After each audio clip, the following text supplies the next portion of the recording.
evening. My name is Leandra Clark. I am a fourth-year doctoral student at the University of Wisconsin-Madison.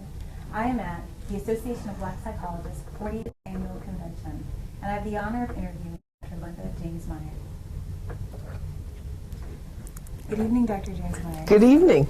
I want to start off today by asking you about some of your early experiences, like where you grew up, where you're from. Very good. I grew up in western Kansas, a really small town close to the Colorado border. My ancestors were those Africans who after slavery went west to have their own land and their self-determination. So that comes out in my blood. Yeah. My father was a rancher. My mom was a school teacher, and she always laughingly said she went to western Kansas and picked out the best man she found and married him. But I have a brother and sister, and we grew up on a ranch about 10 miles from town. So I had a lot of time to read, and I remember my dad wouldn't let me drive the tractor. That was always a disappointment. Just a real, I guess what you'd call a ranching existence, more so than what I'm hearing of southern farming. Right. But had a very wonderful family, very loving. One of my earliest recollections is sitting out on our back porch. We lived up on a hill, and I was looking out over the horizon because it's big sky country, and I could really concentrate on why my father was treated so badly, because he was such a Christian man. And I must have been very small. According to my mother, I must have been about 3 or 4, but I'm thinking I was older than that. And I would think, well, if there's a God, why would he allow my dad to be treated unfairly? And I'd go in this deep concentration about, well, God, what is this about? And I guess I would go into trance. I would go into this darkness, kind of with a sense of peace or almost beyond words. So that's one of my earliest recollections, just in terms of trying to understand people and the world and the way things worked. Oh, that's very profound. My goodness. So what were your early experiences like in terms of schooling? We rode the bus to school. Okay. This was before busing, because all the rural kids rode the bus to town to school. Again, an early educational experience. I remember one of the little girls in my kindergarten class who rode my bus called me a nigger. And I didn't know what a nigger was, but I could tell by the way she said it, it must not be a very good thing to be. So I went home and told my mom. I didn't cry because it didn't mean a lot to me. I said, Mom, what's a nigger? And she said, oh, that's a bad word. And when people are unhappy and feel bad about themselves, they try to say mean things to make you feel unhappy. You remember that? Yeah, but don't, just let them stay unhappy. Don't pay any attention. So that's kind of an orientation I got early on about racism and how to respond and make sense of it. Wow. Amazing. So were you a good student? Oh yeah, I was a very good student. I read all the time, so kids who read are good students usually. And what was your family's kind of thoughts about school and education? My mom had been to college. My dad had gotten a scholarship to college, but he was from a large family, so his mother had wanted him to stay and help with the other kids because he was one of the older ones. So he didn't get to go to college. He actually had a scholarship. So I think he really kind of felt badly that he didn't get that opportunity. But my mom did. So for me growing up, it was a given. You're definitely going to college. It wasn't like, am I going, am I not going? Interestingly, my sister, who's 2 years older than I am, we were in college at the same time. So that was quite a challenge for the family. And so after high school, where did you end up going to college? I went to what was then called Kansas State Teachers College. Okay. And I went there pretty much because that's what my family could afford, with my older sister in college as well. And I ended up working and getting scholarships, so I pretty much was able to pay my way through school. Wow. And what was it like going to college? Oh, it was heaven. Really? Yes, because it was a small school, probably about 7,000 students, maybe 300 black students. But that's the most black people I'd ever been around in my whole life. So I was thinking, oh my gosh, this is wonderful. So I had a good time in undergrad. Did other students that came from other places have that same type of experience about being happy to be there? Or do you think? Well, this is the late 60s. So we were into revolution. And so I think most of the students there were happy with being there. I'm not really sure why Kansas State Teacher College attracted so many students from across the country, but we had a lot of students from East Coast and really all over. Wow. I guess because they had a good teacher education program. But I do remember being very active in student protest and trying to get the administration to pay attention to special needs of students of African descent. Right. Wow, that's exciting. So what did you major in college? Well, I ended up majoring in psychology, Okay. and it was an interesting thing that happened. I had probably about 15 majors. Wow. I think I started out in German. 15. No, I'm just kidding, not that many, but I kept changing majors, Okay. literature, German. And what happened my junior year, the psychology department offered fellowships. If you could major in psychology and special education, they would give you a full ride. So I said, oh, I guess I can do that. So I ended up with a double major in psychology and special ed, and basically got to psychology because of the financial opportunity. So during this time of kind of revolution, as you call it, what were some of the support mechanisms that were in place to help you kind of make it through? You know, I don't really recall any. I think that students were pretty much on their own, because this is kind of let's figure out how we can support minority students. So I don't remember any institutional support mechanisms. I remember being very active in student organization. I remember actually having a job in the administration and working in the Dean of Students office. And so this is really just the beginning of people thinking and talking about ways to support students. So I don't really recall any programs in place, or we didn't have any, I don't recall any minority faculty. Wow. Mm. So where did you go after Kansas State? Well, what happened, I finished my undergraduate degree a semester early, and I still had funding, so I decided to take graduate courses, which I took in school psychology.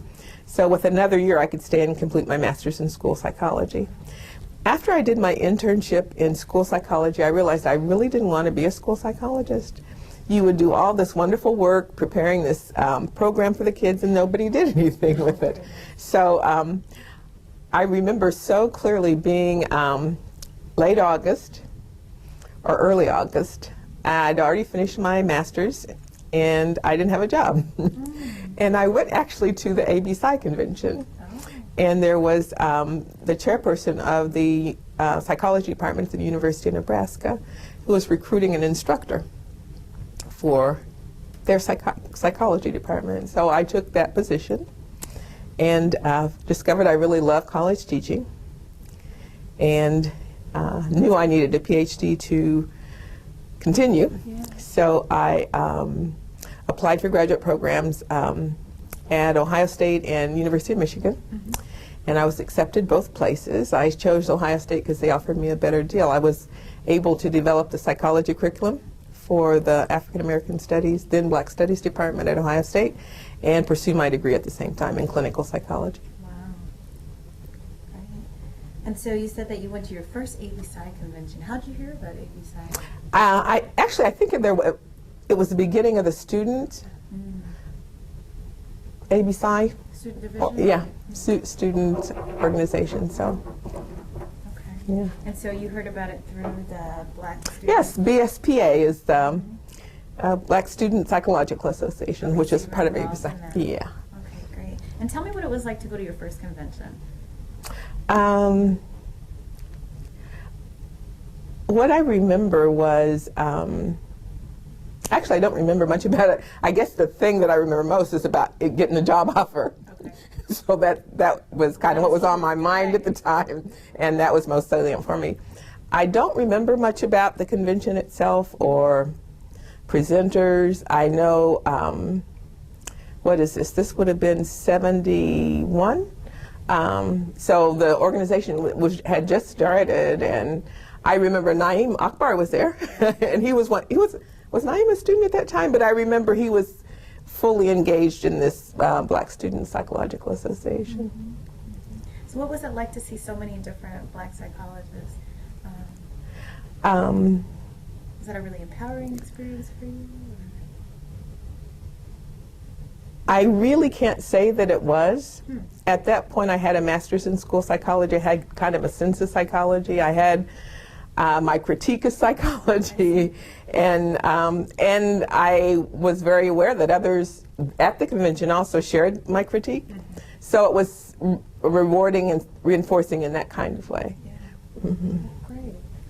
What are ways in which you've been involved in ABSI across the years? I've been very involved in ABSI. Was one of the founders of the Central Ohio chapter, and I am a past president, and I probably had other roles too, which I can't recollect actually. The continued involvement across the years. Yeah.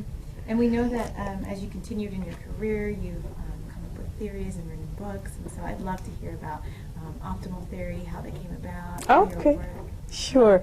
Well, during the early 70s, we were very much interested in critiquing mainstream Western psychology, and of course everybody saw the problems and flaws with it, but the real question became, okay, that's true, but then what do we have to offer in terms of moving our agenda to better meet the mental health needs of people acknowledging African descent? So as I began to look at racism and the ways in which mainstream psychology wasn't effective, one of the things in terms of my own analysis was trying to answer the question, how could people engage other human beings who looked exactly like them except for phenotypic differences and determine not only they should be less than human or chattel, but how do you do that and feel confident and good and think you're right? That seemed amazing to me. I also have a lot of Native American on both lines of my family, so I was, how do you discover something people are using and say, oh, this is mine? So that seemed to me crazy. Right. So my real question in terms of the development of optimal psychology was trying to understand racism and the mindset that would be racist or white supremacist, and looking at the worldview and the conceptual system that underpinned that worldview. I said, oh my God, as long as people believe that the only thing that's real is what their five senses inform, and that sets them up to base their own identity and self-worth on these materialisms, external criteria, you're going to have societalisms. People are constantly going to be looking for people to be better than, but most importantly, you cut people off from their essence, that spiritual aspect of being.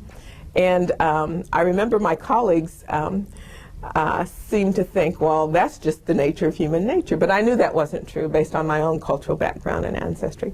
So that kind of sent me on the trajectory of really looking at my own cultural ancestry and heritage and worldview and belief systems. And so out of that then emerges an alternate conceptual system I call an optimal conceptual system, one that is more comprehensive and cohesive and coherent, and one that fully integrates the spiritual aspect of being. Wow, that's just amazing. And I know that so many people have benefited from your work and your writings, and it really guides them in creation of programs and services for racial ethnic minorities, particularly blacks. So as I think about your work over the years, I wonder if you'll talk some about where you are today. Oh, well, it's 20 years after my first book, so I'm really excited because I've been through so much. For me, my theory is my practice.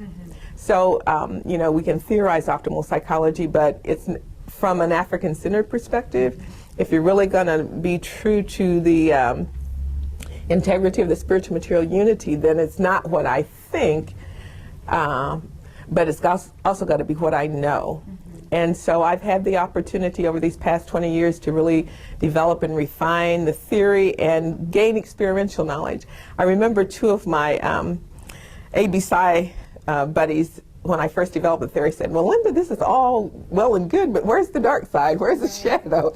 And I said, well, it has to be there because that's what allowed us to draw upon these resources to survive our enslavement. But I wasn't able to articulate the dark side because in my own life I hadn't really experienced much of the dark side. I hadn't had a whole lot of challenges. So over the last 20 years I've had challenges, and I've learned how to master those challenges, and learned how to use the theory and test the theory. And so I'm excited now. I'm in the process of doing a new book that is really looking not at an introduction to an optimal psychology, but how to live it and how to sustain it. How to practice. Yeah. Oh, that's great. I'm very excited about that. So what do you see as the challenges that kind of confront the African American culture today? I think our biggest challenge is overcoming the mental bondage, conceptual incarceration. We need to be able to liberate our minds and hearts, and so many of us have internalized racism, internalized depression, that we've become our own worst enemy. Bobby Wright was absolutely correct when he talked about menticide, the systematic destruction of a people's mind and people's culture. We are so menticidal today, so self-destructive. But the good news is that we have been very busy and productive as Black psychologists, and we do have answers. And they are effective, and they, I think, have implications not just for people acknowledging African descent, but all people who are African people if they go back to the beginnings of human culture and civilization. So we were really at the forefront 20 years ago of integrating that spiritual aspect into psychology, which mainstream psychology has just now come to. They've just recently begun to talk about positive psychology. We've had an optimal psychology for at least 20 years. Our African cultural heritage really requires that we aren't afraid to theorize the divine consciousness. Actually, it's a requirement based on the wisdom tradition of African deep thought. So we're really, I think, at the well-placed to be effective and to make a difference. And that, I mean, those words just give me so much hope as a young clinician, and so I'm so glad to hear that, you know, that shift is occurring and that you're still writing about it. Yes. We've got to take leadership. If we look at, you know, our history as African people in America, we came out of the worst, most deplorable conditions of chattel enslavement ever known in the history of humankind. And we come out of that not only with a modicum of sanity, but leading this nation toward civil rights and justice for everyone. Somehow we've lost that moral and spiritual leadership imperative, and it's pretty much because of assimilation into the dominant culture and that worldview and paradigm. So we've got to go back and save ourselves and save our children. We've unfortunately let someone else educate our children, and so not that they would intentionally, or possibly could, but not that they necessarily would intentionally not educate properly, but they don't have the knowledge, wisdom, and understanding that we have. So considering this, what changes would you like to see in the profession of psychology? Well, you know, I would like to go back and recapture some of our thinking out of this wisdom tradition of African deep thought that allows us to engage psychology as the science of the soul, that allows us to really think about that spiritual aspect of being and fully integrate the awareness in the wisdom tradition that things aren't as they appear, and that life doesn't end with death. And so I talk about fearless studies. We really now have to begin to think and write and research in terms of fearless studies. Wow. So things aren't as they appear in life, doesn't end with death. No, I think, again, we're benefiting from the development of quantum physics in Western science. So the materialist worldview of Western science has now examined matter and broken it down in such a refined way that it's encountered human consciousness and the spiritual aspect, and now places it at the forefront, which now gives us an opportunity to bring the day-to-day lived experience to that new reality. Not new to us, but new to the West. And it's about time. It is about time. So Dr. James Myers, what are some of the proudest events or moments in your career? My proudest moments, I was very honored to be named Distinguished Psychologist. And then I've gotten some other, well, many accolades actually, but that was a very, very proud moment for me.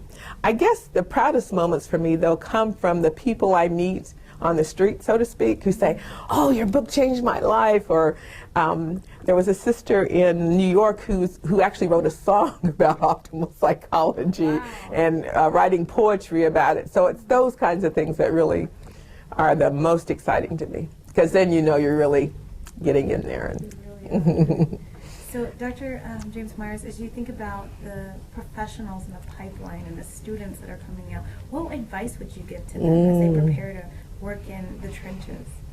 I would advise them to stay the course, seek out the training and support that they need to now overcome some of the brainwashing and menticide that probably they've kind of hooked into. We all have, just being in this culture, and particularly as my one colleague called this higher incarceration. Oh, wow. So open themselves to the opportunity to get support and training that feels right with their soul and resonates with them.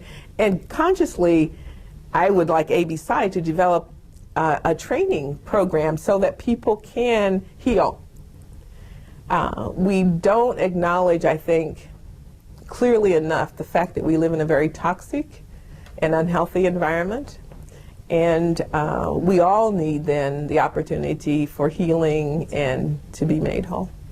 And so as you mentioned ABSI and some of the things that it could do, including a training program, which I think is fabulous, in closing, what are some of the hopes for the future of ABSI? We're at this 40-year mark, and as you're looking back on your involvement and looking back on just our history, where should we go from here? Well, I'm excited. Life begins at 40, they say. And I see the young people, the young scholars coming behind me. Oh, we're sharp. They're sharp. I am so proud. And I just think of my own students who graduated and gotten their doctorates, and the world better watch out. These young people are really well equipped and prepared and capable. So I think I feel good that we've prepared the way. And my hope in terms of my future is to further clear the way.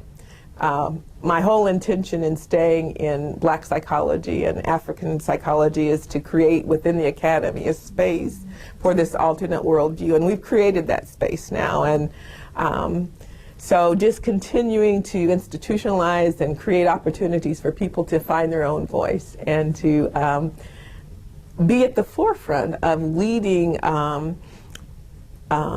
humanity toward illumination. Oh my goodness, well, we feel really good because we have models like you. Oh, thank you. Pave that path. So thank you. So appreciative of your time. Thank you for the interview. My pleasure. This is Leandra Clark. I'm at the Association of Black Psychologists 40th Annual Convention. I just had the honor of interviewing Dr. Linda James Myers. Thank you for tuning in.